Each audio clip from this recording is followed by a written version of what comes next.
Hello everyone, my self Himanshu Kukreja. अरे आज छोड़ो इंट्रो, आज हम बात करने वाले हैं रिजल्ट की।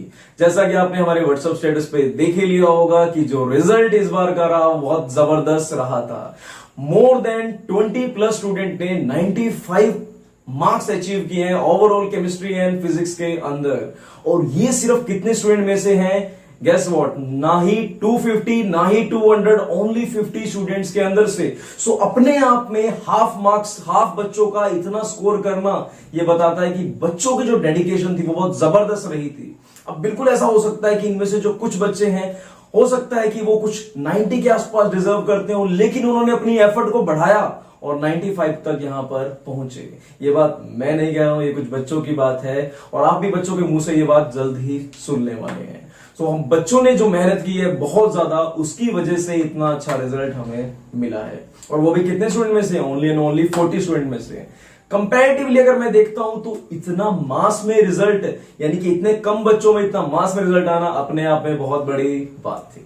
सो बिना टाइम खराब करते हुए चलते हैं आप जरा इस टॉपिक पर। बट मेरे पास तुम्हारे लिए जो मैसेज है वो ये है कि तुम भी अपनी डेडिकेशन दिखाओ। वो तो 95 तक आए थे, लेकिन तुम 100 तक पहुंच सकते हो। 100 is not so typical yet, but अभी आपके पास अच्छा खासा टाइम है। अभी आपके पास 1 ईयर एंड 6 मंथ्स पड़े हैं इसको प्रिपेयर करने के लिए। अगर आप ढंग से चलते हो और तैयारी करते हो, चलते हो सारे प्रोसेस की, तो तुम भी 100 स्कोर कर सकते हो। एंड मुझे उम्मीद है कि कुछ बच्चे जो मैं जानता हूं मेरे माइंड में है अभी भी, वो डेफिनेटली स्कोर कर सकते हैं और आप भी उनमें से एक बिल्कुल हो सकते हैं। तो जरा ध्यान से देखते हैं आज के कंसेप्ट को, जो है वैलेंस बॉन्ड थ्योरी। अब ये किसके बाद है? ये जस्ट बाद आता है बेटा वेस्पर थ्योरी के बाद।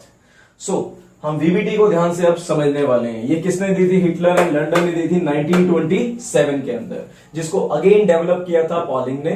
इसने क्या किया था बेटा? इसके अंदर मॉडिफिकेशंस की थी, जिसको जो आज जिस फॉर्म में आज हम इसको पढ़ते हैं। नहीं तो ये थ्योरी कब की फेल हो चुकी होती, इसलिए कई बार इसको पॉलिंग थ्योरी के नाम से भी जानते हैं। तो चलो चलते हैं जरा इस टॉपिक पर। अब before discussing to that topic, मैं आपको एक एग्जांपल लेकर चलूंगा जिससे आपको मैं समझाने वाला हूं। अब देखो वीबीटी क्या बोलता है? वीबीटी सिंपल सी बात बोलता है कि जब भी दो एटम पास आते हैं, जरा ध्यान से देखना। अब ये एटम किसके दिख रहे हैं बेटा? ये हाइड्रोजन का मॉलिक्यूल है, एक H और दूसरा H। अब हमने बताना है कि H2 बनता कैसे है। एक प्रैक्टिकल एग्जांपल देखने वाले हैं, फिर इसको उसके बाद हम पोस्टलेट लिखेंगे, ज्यादा अच्छे से समझ आएगा आपको। अब देखो वीबीटी बोलती है कि जब दो एटम पास आते हैं एक दूसरे के, बिल्कुल पास पास अप्रोच करते हैं, तो क्या होता है वो बताना है जरा। अब तुम ये समझ के चलो बेटा कि सपोज कर लो कि तुम और तुम्हारा दोस्त, तुम एक दूसरे के पास जाना चाहते हो, बात करना चाहते हो, लेकिन बीच में एक स्प्रिंग है, ठीक है? और स्प्रिंग क्या करता है? तुम्हें बाहर की तरफ धकेल रहा है। अगर स्प्रिंग पावरफुल हुआ, या फिर यूं कहूं जो धकेल रहा है, जो रिपल्शन पावरफुल हुई, तुम कभी पास नहीं जा पाओगे। लेकिन अगर अट्रैक्शन ज्यादा हुई तो पास पहुंच जाओगे। तुम्हारे पास जाने का फोर्स क्या हुआ? ज्यादा, तो तुम पहुंच जाओगे बिल्कुल साथ साथ। सिंपल यही चीज यहां पर वर्क करती है। देखो यहां पर जब दो एटम पास आए तो अट्रैक्टिव फोर्सेस भी हैं और रिपल्सिव फोर्सेस भी हैं। अट्रैक्टिव फोर्स कौन सा है? देखो बेटा, ये नेगेटिव, ये पॉजिटिव, ये नेगेटिव, ये पॉजिटिव। अब देखो ये नेगेटिव चार्ज क्या करेगा? इस पॉजिटिव को अट्रैक्ट करने वाला है। ये नेगेटिव चार्ज इस पॉजिटिव को अट्रैक्ट करने वाला है। और देखो ये पॉजिटिव और ये इलेक्ट्रॉन, ये भी आपस में क्या करेंगे? अट्रैक्ट करने वाले हैं, राइट? ये भी क्या करने वाले हैं? आपस में अट्रैक्ट करने वाले हैं। तो यहां पर अट्रैक्टिव फोर्सेस कितने हुए? 4, क्योंकि एक नेगेटिव चार्ज और एक पॉजिटिव चार्ज आपस में क्या करते हैं? एक दूसरे को अट्रैक्ट करने वाले हैं। यानी कि अनलाइक चार्जेस तो क्या करते हैं? अट्रैक्ट करते हैं। और यहां पर कितने फोर्सेस आ गए? 4 अट्रैक्टिव फोर्सेस आ गए। जरा रिपल्सिव फोर्सेस भी देखते हैं। अब देखो ये भी पॉजिटिव, ये भी पॉजिटिव। पॉजिटिव पॉजिटिव क्या करेंगे? रिपेल करेंगे, और मैंने इसे दिखाया डॉटेड लाइन से। ये क्या करने वाले हैं? रिपेल। इलेक्ट्रॉन इलेक्ट्रॉन भी क्या करेंगे बेटा? रिपेल करने वाले हैं। सो हमने देखा रिपल्सिव फोर्स कितने हैं? यहां पर सिर्फ 2, पॉजिटिव पॉजिटिव के बीच में, इलेक्ट्रॉन इलेक्ट्रॉन के बीच में, यानी कि न्यूक्लियस और न्यूक्लियस के बीच में, इलेक्ट्रॉन एंड इलेक्ट्रॉन के बीच में। सो अट्रैक्टिव फोर्सेस कितने? 4, और रिपल्सिव फोर्सेस कितने हैं? 2 रिपल्सिव फोर्सेस। सो देखो वीबीटी सिंपल से एक बात बोलती है अगर फोर्स ऑफ अट्रैक्शन ज्यादा हुई तो मॉलिक्यूल चिपक जाएंगे साथ में और मॉलिक्यूल बन जाएगा। अगर रिपल्सिव फोर्स ज्यादा हो जाए तो मॉलिक्यूल पास आएंगे ही नहीं, वो तो धक्का देके एक दूसरे को बाहर निकल जाएंगे। सही बात है कि नहीं? सपोज करो मेरा फ्रेंड खड़ा और मैं खड़ा हूं, अगर हम जा रहे हैं और स्प्रिंग बहुत पावरफुल है, मैं जैसे ही पास गया उसने दूर फेंक कर मारा मुझे, ठीक है, तो हम कभी मिल नहीं सकते। अगर अट्रैक्टिव फोर्स ज्यादा हुए तो मिल जाएंगे, मॉलिक्यूल बन जाएगा। अगर रिपल्सिव फोर्स ज्यादा हुए तो वो दूर फेंक देगा और कभी मॉलिक्यूल नहीं जुड़ पाएंगे। जैसे कि हीलियम और हीलियम नहीं जुड़ पाएंगे, उसको भी देखेंगे। पहले मैं इसके जरा पोस्टलेट लिखवा देता हूं। तो अकॉर्डिंग टू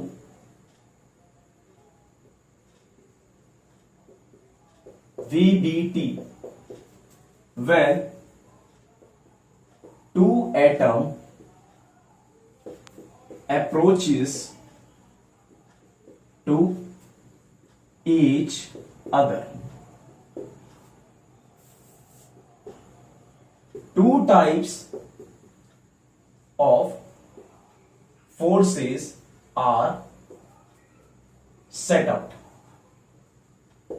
दो तरह के फोर्सेस क्या होते हैं यहां पर सेटअप होते हैं, और वो दो कौन कौन से फोर्सेस हो सकते हैं? एक होगा अट्रैक्टिव और दूसरा होने वाला है रिपल्सिव फोर्स। तो जरा ध्यान से देखते हैं हम पहले को। देखो, मैंने बोला there is force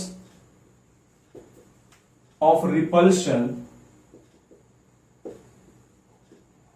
between nuclei. अब न्यूक्लियाई क्या होता है? जब मैं दो न्यूक्लियस की बात कर देता हूं तो इसको मैं क्या बोल देता हूं? Nuclei of two atoms and electron of electrons of two atoms. अब ये रिपेल कर रहे हैं, स्टेबिलिटी को क्या करने वाले हैं? डिक्रीज करने वाले हैं, विच इंक्रीज द रिपल्शन। जो रिपल्शन क्या कर देते हैं? इंक्रीज। वही केस कि मैं पास तो गया पर स्प्रिंग ने मुझे फेंक दिया दूर, जो कि क्या कर देगा? रिपल्शन कर देगा इंक्रीज, एंड स्टेबिलिटी क्या हो गई?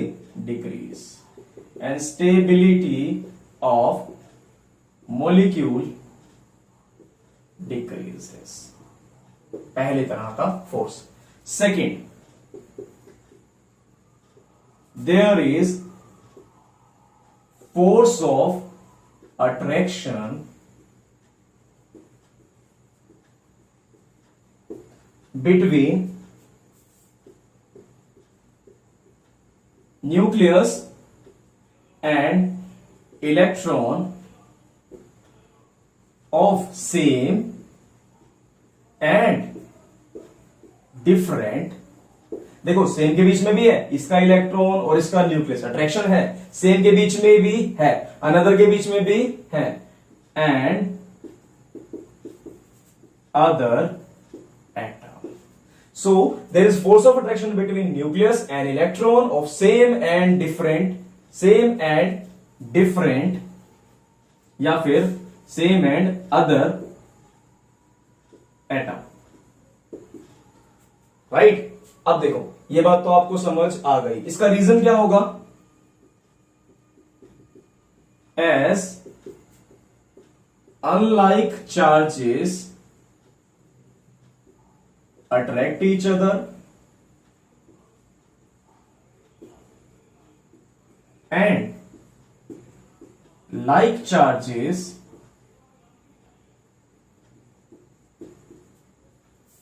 repel each other।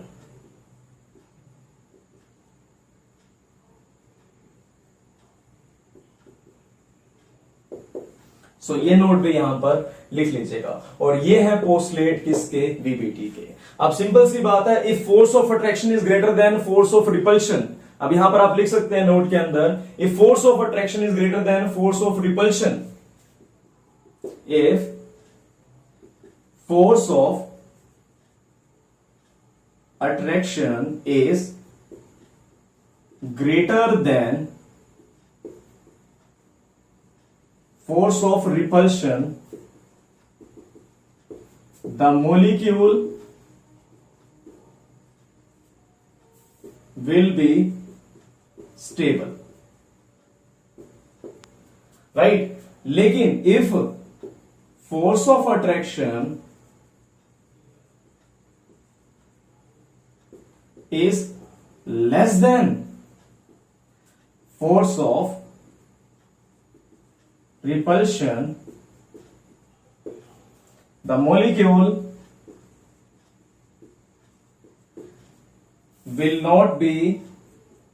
will be unstable. So unstable हुआ तो वो एग्जिस्ट ही नहीं करेगा. सो ये थे इसके पोस्टलेट और हमने लिखे यहां पर ये दो नोट, नोट नंबर 1 और नोट नंबर 2, ये हमने यहां पर लिख लिए. अब जरा बात करते हैं क्वेश्चन की कि एग्जाम्स के अंदर क्वेश्चन कैसे पूछा जाएगा. सो क्वेश्चन पूछा जाएगा एक्सप्लेन, क्वेश्चन है यहां पर explain the formation of H2 molecule on the basis of VBT, या फिर बताना है आपको why the molecule exist on the basis of VBT. सो आपको VBT के बेसिस से बताना है कि molecule exist कैसे करता है. चलो ध्यान से देखते हैं इसको. और क्वेश्चन क्या आएगा, H2 exist क्यों नहीं करता, वो सेकंड क्वेश्चन है. पहले फर्स्ट क्वेश्चन देखते हैं. देखो सिंपल सा इसका आंसर दोगे तुम. ये तो खत्म हो गया यहां पर. अब ये क्वेश्चन लिखा आपने यहां पर. इस क्वेश्चन में क्या लिखेंगे, as attractive forces are greater than repulsive forces hence molecule will exist. तो लिखते हैं यहां पर when two hydrogen atom approaches to each other,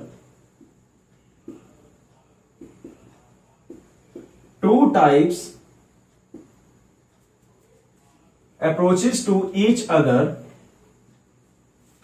for attractive and two repulsive forces are arises. सो यहां पर कितने अट्रैक्टिव फोर्स हुए, 4, और रिपल्सिव फोर्स कितने हुए, 2. सो अकॉर्डिंग टू वीबीटी, आप इसको ऐसे लिखोगे, according to VBT attractive forces are greater than repulsive forces and molecule will exist. Attractive forces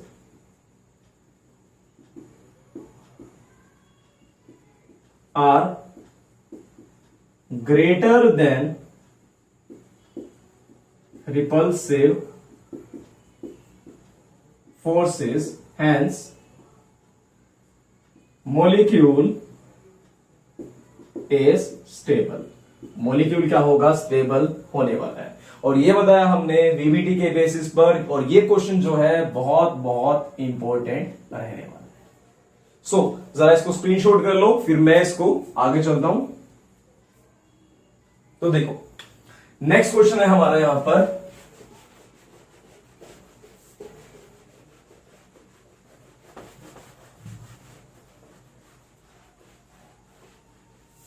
why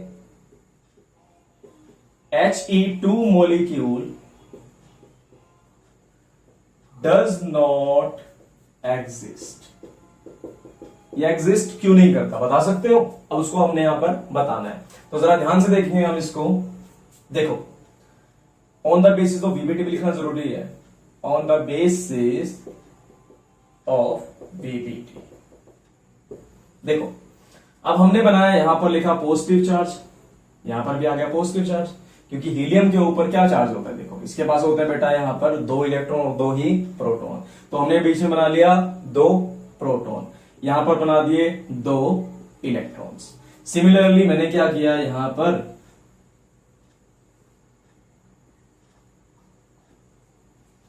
2 electron दिखा दिए. अब हमने देखने यहां पर रिपल्सिव फोर्सेस और अट्रैक्टिव फोर्सेस कितने हैं. तो जरा ध्यान से देखते हैं पहले रिपल्सिव फोर्सेस को. देखो एक रिपल्सिव फोर्सेस ये रहा, दूसरा रिपल्सिव फोर्सेस ये रहा, तीसरा रिपल्सिव फोर्सेस ये रहा. क्योंकि सेम चार्ज है तो रिपेल करेंगे. अब ये इलेक्ट्रॉन इस इलेक्ट्रॉन को भी क्या करेगा, रिपेल करने वाला है, और ये भी क्या करेगा, इसको रिपेल करने वाला है। सो यहां पर रिपल्सिव फोर्सेस कितने हो गए, यहां पर हो गए 5 रिपल्सिव फोर्सेस।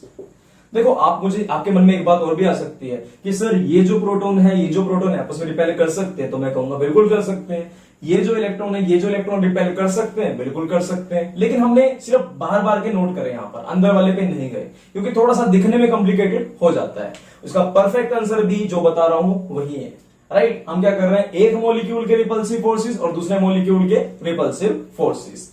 जरा ध्यान से देखते हैं यहां पर। ऐसे तो हमें फिर इसको भी काउंट करना पड़ता है, ये भी अट्रैक्टिव, ये भी अट्रैक्टिव है ना। तो हम इसको कॉम्प्लिकेट नहीं करेंगे, हम क्या करेंगे, सिर्फ दूसरे मॉलिक्यूल के फोर्सेस को यहां पर देख लेंगे। मैं इसको दोबारा बनाता हूं, देखो एक यहां पर, वापस यहां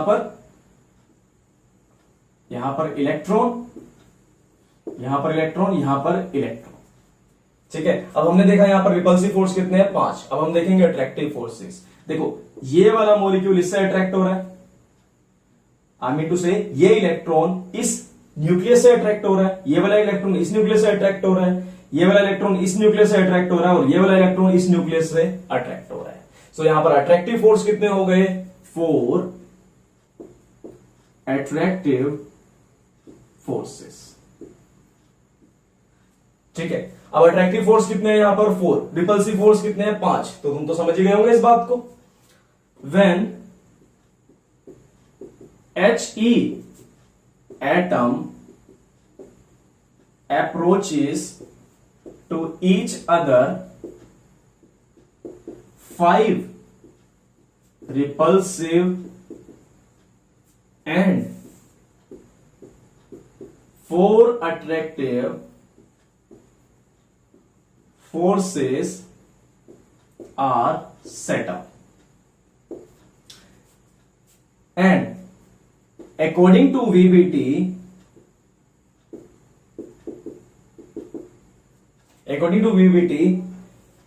as attractive forces are less than repulsive forces, the molecule is not stable. ये स्टेबल नहीं होगा, क्योंकि रिपल्सिव फोर्स क्या है, ज्यादा है। जो एग्जांपल मैंने लिया था, सपोज कर लो स्प्रिंग की जो फोर्स है वो ज्यादा, मैं पास तो आया लेकिन दूर जाकर गिरा, राइट। सिमिलरली यहां पर क्या है, 5 रिपल्सिव फोर्सेस, और यहां पर क्या है, 4 अट्रैक्टिव फोर्सेस। जैसा कि हमने देखा, electron electron repulsive, proton proton repulsive, electron electron repulsive, 5 तरह के रिपल्सिव और 4 तरह के अट्रैक्टिव फोर्सेस यहां पर मिल गए। यह है परफेक्ट रिप्रेजेंटेशन इस क्वेश्चन की, जो कि जनरली आपके एग्जाम्स के अंदर पूछ लिया जाता है। Very very important, very very important. सिर्फ 2 ही क्वेश्चन जनरली जो इस टॉपिक पर आते हैं, आप स्क्रीनशॉट कर लीजिए इसे। सो हम देखेंगे ऑर्बिटल ओवरलैप कंसेप्ट। ये वैलेंस बॉन्ड थ्योरी का ही पार्ट है।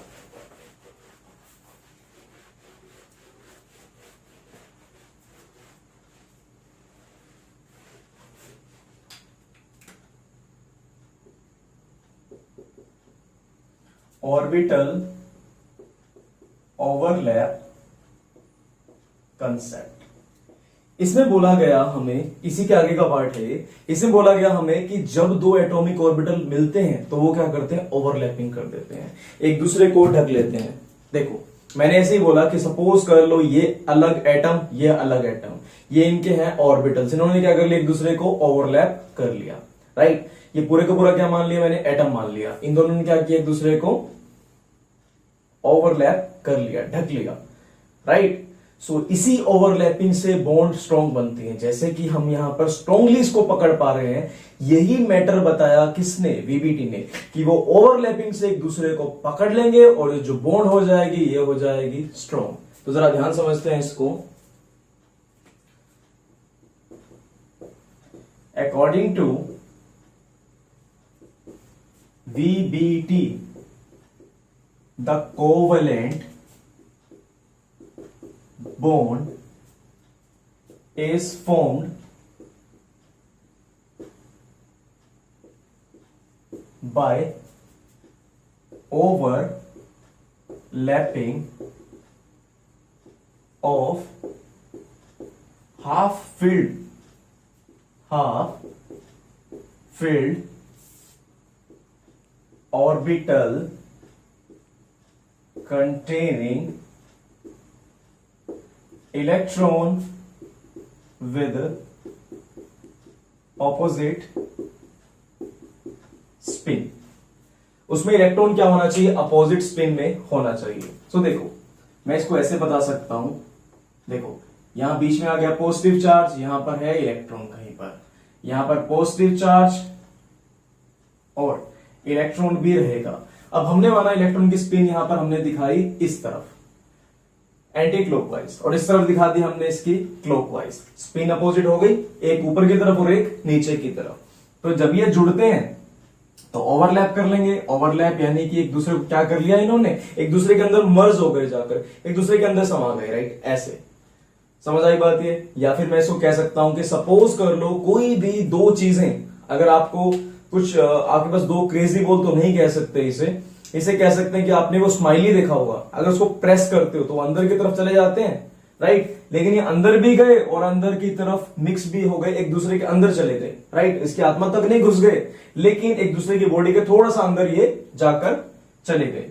कुछ इसी तरह से जैसे हमने बताया था, कुछ इसी तरह से क्या हो गया, एक दूसरे में ओवरलैप हो गए, right?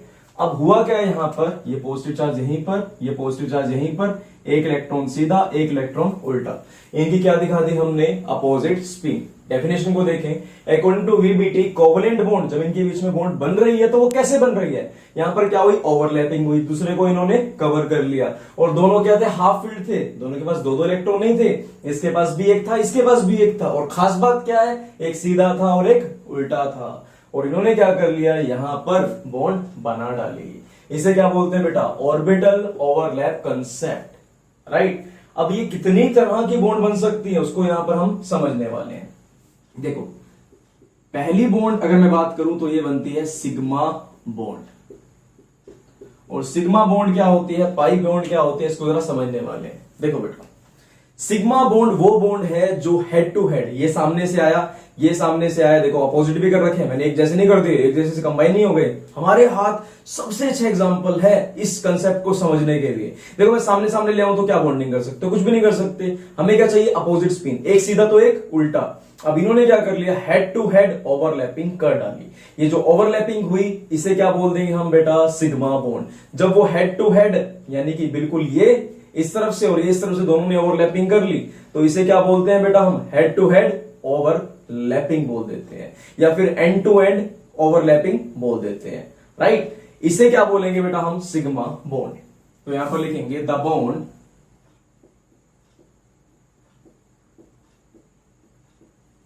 which is formed by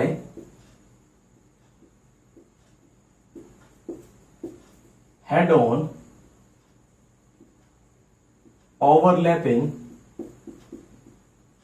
या फिर मैं इसको बोल सकता हूं, ब्रैकेट में लिख देता हूं यहां पर, हेड ऑन भी लिख सकता हूं इसको, या बोल सकता हूं इसको मैं एंड टू एंड ओवरलैपिंग, या बोल सकता हूं मैं इसको इंटर न्यूक्लियर एक्सिस में ओवरलैपिंग, कुछ भी बोल सकता हूं इनमें से। The bond which is formed by head to head, head on overlapping between two atomic orbital which are half filled known as sigma bond. इसे क्या बोलेंगे बेटा हम, सिग्मा बॉन्ड बोलने वाले हैं। सही बात है ये। अब देखो सिग्मा बॉन्ड भी कितनी तरह के बन सकते हैं उसको जरा ध्यान से समझेंगे। अगर अभी लग रहा है कि थोड़ा सा डाउट आ रहा है तो कोई बात नहीं, जब उसका डिफरेंस बताऊंगा तो एक एक चीज यहां पर क्लियर हो जाएगी। देखो सिग्मा बॉन्ड की टाइप देखते हैं जरा। इतना आपको होप समझ आ गया होगा, मुझे ऊपर वाला रब करना पड़ेगा। देखो जरा एक बार आप इसको स्क्रीनशॉट कर लीजिए। देखो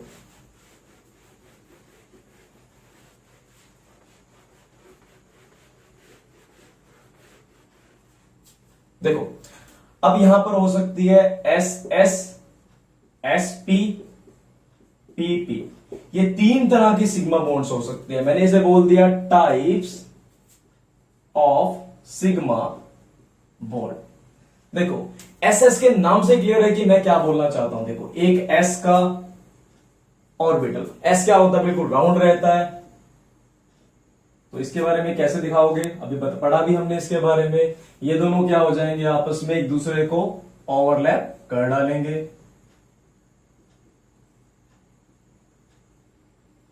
राइट, इसे क्या बोल दिया मैंने बेटा, एक S और दूसरा S, ये क्या बोल दिया, SS ओवरलैपिंग।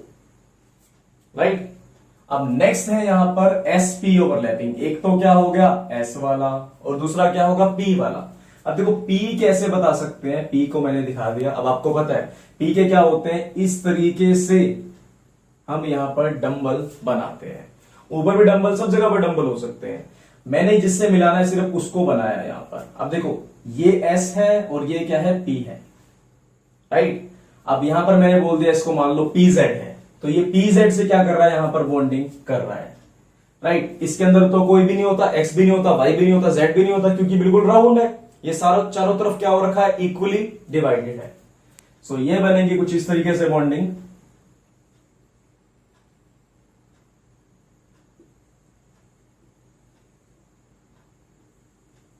देखो अब एक ऊपर की तरफ और एक नीचे की तरफ, इस तरह से हमने रिप्रेजेंट इसको कर डाला। राइट, तो ये S और P से मिलके बनी है, तो इसे क्या बोल दिया हमने, SP over lapping. Right, last लिखेंगे हम यहां पर PP ओवरलैपिंग।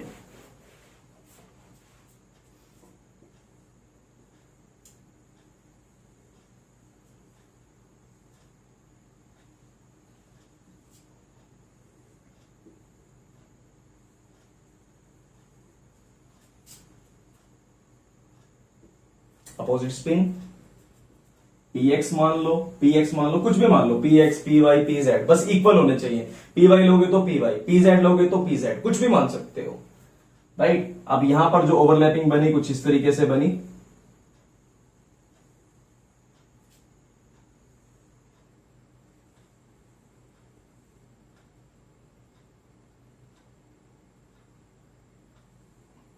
देखो अब यहां पर क्या हो जाएगा, एक सीधा और एक उल्टा। अब ये किस किस के बीच में बनी, PP ओवर लैपिंग। राइट, क्या बोलते हैं इसे, PP ओवरलैपिंग। और इसको लिखोगे कैसे, when the bond is formed by head on overlapping in between S and S orbital। तो मैंने क्या बोला यहां पर, when the bond is formed by head on overlapping in between। head on क्यों बोला, अगर head on नहीं हुई तो सिग्मा नहीं होगी, सिंपल सी बात है। राइट, जब हेड ऑन से होगी तो उसे क्या बोल दिया बेटा हमने, सिग्मा बॉन्ड। और किसके बीच में, SS के बीच में। सिमिलरली आपको नोट्स के अंदर ये लिखा हुआ मिलेगा, when the bond is formed between, when the bond is formed by head on overlapping between S and P, P and P, इसे क्या बोल देंगे बेटा हम, PP overlapping, SP overlapping, SS overlapping. बस यहां पर क्या आ जाएगा, SP या फिर PP आ जाएगा। सो आपने इसे स्क्रीनशॉट कर लेना है। फिर चलते हैं हम पाई बॉन्ड की तरफ। अब देखो पाई बॉन्ड कैसे बनती है। देखो मैंने बोला पहली बनी है सिग्मा बॉन्ड। ये तो क्या बनी, हेड टू हेड, सामने से आ रहे हैं एक दूसरे के और ओवरलैपिंग हो रही है। राइट, अभी देखो साइड में दिख रहा है अंगूठा, इसने साइड से यहां पर बॉन्ड करी, साइड से क्या करा यहां पर बॉन्ड बनाई, इसने साइड से क्या करा यहां पर बॉन्ड बनाई। ये जो साइड से बॉन्ड बन रही है ये कौन सी बॉन्ड है, ये पाई बॉन्ड है। और ये भी कौन सी है, पाइड बॉन्ड। अब जब head to head, head on overlapping हुई तो क्या बोल दिया इसे, सिग्मा बॉन्ड। लेकिन साइड से कोई बॉन्ड बना रहा है, साइड से कोई बॉन्ड बना रहा है, तो इसे क्या बोल दिया बेटा हमने, पाई बॉन्ड बोल दिया। जरा ध्यान समझना इसको, मैं रब कर देता हूं जरा। तो चलते हैं हमारी सेकंड टाइप की तरफ।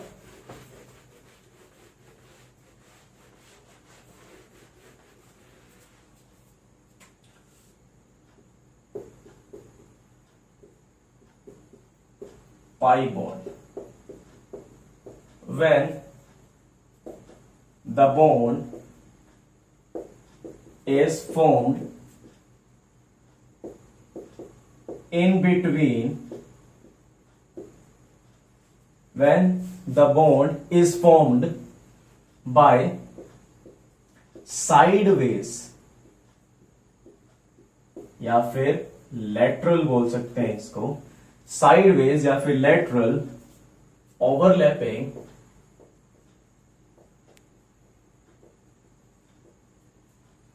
बिटवीन टू एटॉमिक ऑर्बिटल जो कि हाफ फिल्ड है, या फिर हाफ फिल्ड एटॉमिक ऑर्बिटल लिख सकते थे इसे, between two atomic orbital known as pi bond, इसे बोलते हैं हम पाई बॉन्ड बोलेंगे। देखो जरा इसको कैसे बना सकते हैं, मैंने क्या किया, देखो यहां पर बनाया ये P, ये सिर्फ बन सकता है बेटा P और P के बीच में, ओनली वन टाइम, वो भी आपको पता लगेगा कि क्यों। देखो अब ये दूसरा P, पहले मैं इनको क्या करता हूं, अलग अलग बनाता हूं, आराम से देखते हैं इसको। देखो हमने क्या करा, पहले ये ओवरलैपिंग से पहले का सीन देख लो, यहां पर अभी ओवरलैपिंग नहीं हुई। देखो एक तो Px मान लो और ये ऊपर वाला मान लो Py, आपको पता है ना, इसको मान लिया मैंने x, कौन सा x, किसका x, ये P का x, और ऊपर वाला क्या होगा y, किसका y, P का y,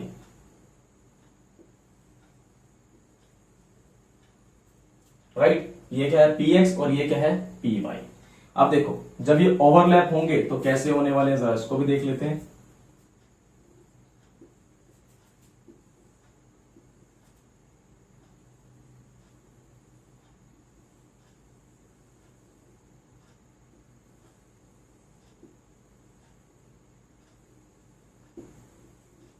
देखो इन दोनों के बीच में कौन सी बॉन्ड बनी, हेड ऑन बन रही है इनके बीच में, तो ये कौन सी बॉन्ड है बेटा, ये तो बॉन्ड सिग्मा बॉन्ड है। लेकिन सर आप तो पाई पढ़ा रहे थे, हाँ तो देखो बेटा ये पहले जो बॉन्ड बनी इस तरह की हेड ऑन जो बॉन्ड बन रही है, ये तो कौन सी बॉन्ड है, ये है सिग्मा बॉन्ड। लेकिन अब जो यहां पर बॉन्ड बन रही है कुछ ऐसी, ये कौन सी बॉन्ड है, साइड से बन रही है जो पाई बॉन्ड। सिमिलरली यहां जो ये बॉन्ड बन रही है इसे क्या बोल दिया हमने, पाई बॉन्ड। देख रहे हो कि नहीं, साइडवेज, साइड से एक दूसरे को अट्रैक्ट कर रहे हैं। देखो एक तो क्या हुआ, तुम्हारा कोई पक्का दोस्त है, तुमने उसे पक्के वाला हाथ मिलाया, अच्छे से हाथ मिलाया, ठीक है। दूसरा तुम्हें कोई दूसरा जानते भी नहीं, इधर इसने मुंह इधर कर रखा अपना, इसने मुंह इधर कर रखा है, ज्यादा अच्छी दोस्ती नहीं है।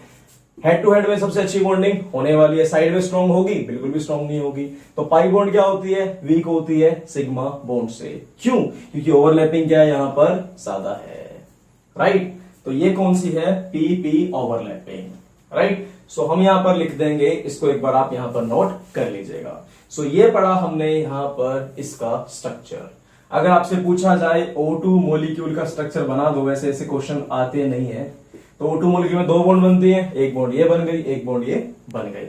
सो ये क्या पढ़ा हमने यहां पर, पाई बॉन्ड पढ़ा। अब देखने वाले हम difference between sigma bond and pi bond, इसको जरा स्क्रीनशॉट आप कर लीजिए। सो चलते हैं difference between sigma bond and pi bond की तरफ।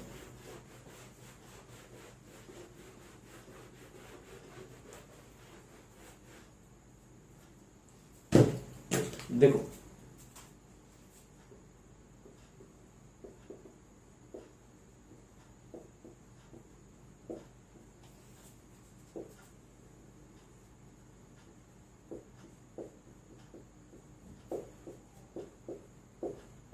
देखो बेटा, अब हमें पता है सिग्मा बॉन्ड क्या बनती है, हेड टू हेड ओवरलैपिंग से बनती है।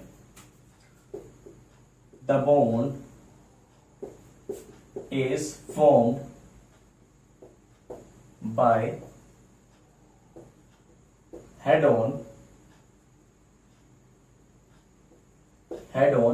ओवरलैपिंग। और यहां बॉन्ड कैसे बनेगी, the bond is formed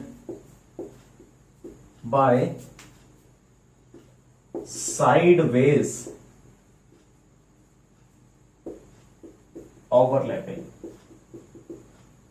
sideways overlapping बोल दूं, या फिर बोल सकता हूं इसको क्या बोल सकते हैं, लेटरल ओवरलैपिंग। इसे बोल सकते हैं हम लेटरल ओवरलैपिंग। ठीक है, it is found by head on overlapping, या फिर बोल सकते हैं अराउंड इंटर न्यूक्लियर एक्सिस, या फिर एक और चीज बोल सकते थे इसे हम एंड टू एंड ओवरलैपिंग, यह भी हम इसको बोल सकते हैं। नेक्स्ट देखो बेटा, it is form in between SS, SP and PP orbital. लेकिन अगर पाई बॉन्ड की बात करूं तो वो सिर्फ बनती है P और P के बीच में, क्योंकि दो तो एटलीस्ट चाहिए, और वो किसके पास हो सकता है, सिर्फ P के पास। The bond is formed between only P and P orbital only, right? Next है इसके बाद the overlapping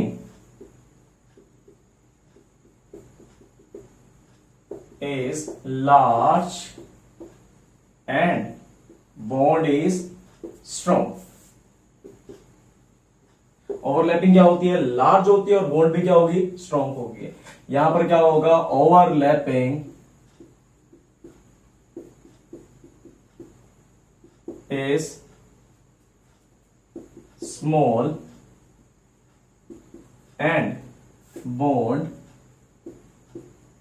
is weak. Bond क्या होगी बेटा, यहां पर वीक होने वाली है। Next one is,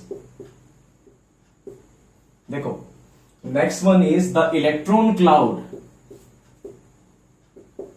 between two orbital is symmetrically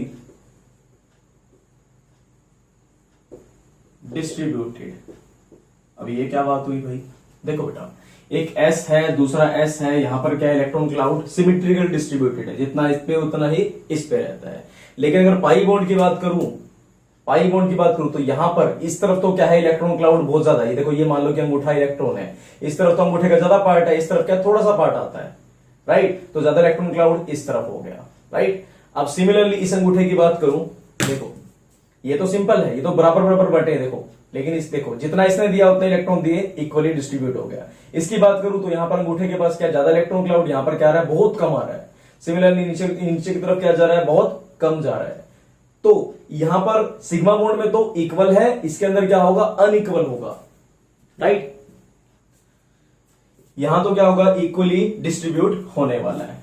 अगर बात करता हूं नेक्स्ट की, the electron cloud is unequally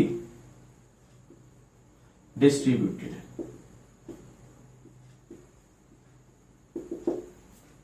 right? Last point को पेन और पेपर से समझना पड़ेगा। देखो जरा, पेपर में पढ़ाऊंगा नहीं, समझाऊंगा। देखो मैंने बोला अगर किसी भी, ये मान लो दो एटम है, इनके बीच में बॉन्ड बनी, पेन यहां से निकला और एक यहां पर,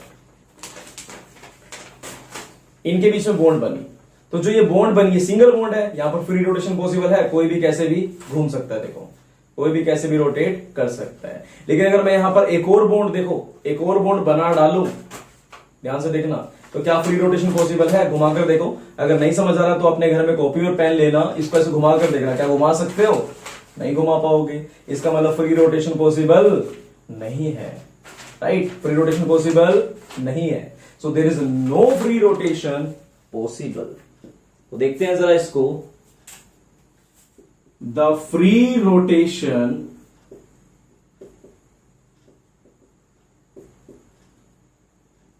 between sigma bond is possible. और यहां लिखोगे फ्री रोटेशन इज रिस्ट्रिक्टेड या फिर नॉट पॉसिबल।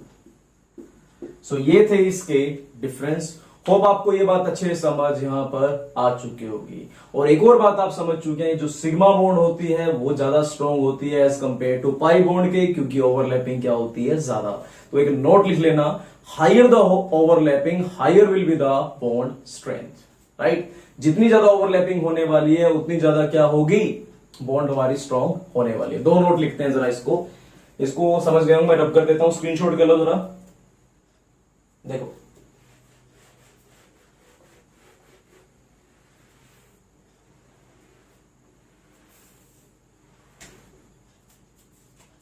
नोट लिख लो, हायर द ओवरलैपिंग।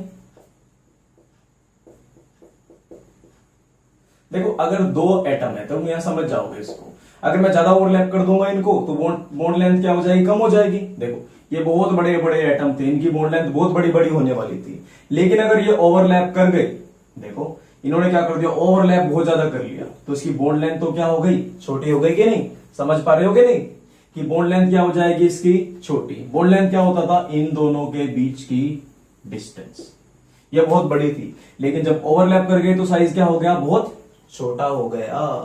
और ये साइज बहुत छोटा हो जाएगा अगर ओवरलैपिंग क्या होगी, ज्यादा होगी। मैं रब कर देता हूं।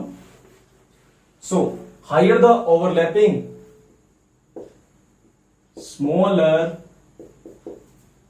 Will be the bond length, right. ये तो हम समझ गए ना, बॉन्ड लेंथ क्या होती है, इन दोनों के बीच की डिस्टेंस। अगर ओवरलैपिंग ज्यादा हुई तो साइज क्या हो जाएगा, छोटा हो जाएगा। सेकंड चीज, higher the overlapping higher will be the bond strength. Next topic में ये दोनों नोट हमारे काम आने वाले, तो जरा ध्यान से आप इनको नोट कर लीजिएगा। एंड एक छोटी सी डेफिनेशन अगर मैं आपको बोलूं कि बॉन्ड एंथैल्पी क्या होती है, तो बॉन्ड को तोड़ने के लिए जितनी एनर्जी चाहिए उसे बोलेंगे हम बॉन्ड एंथैल्पी। तो लिखते हैं जरा इसको भी यहां पर। अच्छा क्वेश्चन है, ये पूछा जा सकता है।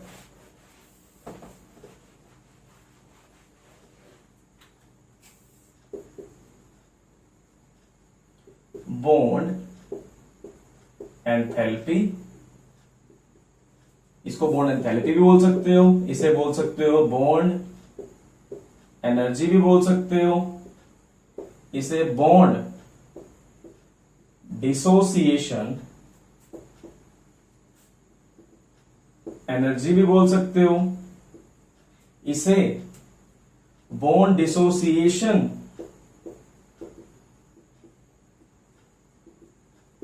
एंथैल्पी भी बोल सकते हो। और डेफिनेशन एक ही है, द अमाउंट ऑफ एनर्जी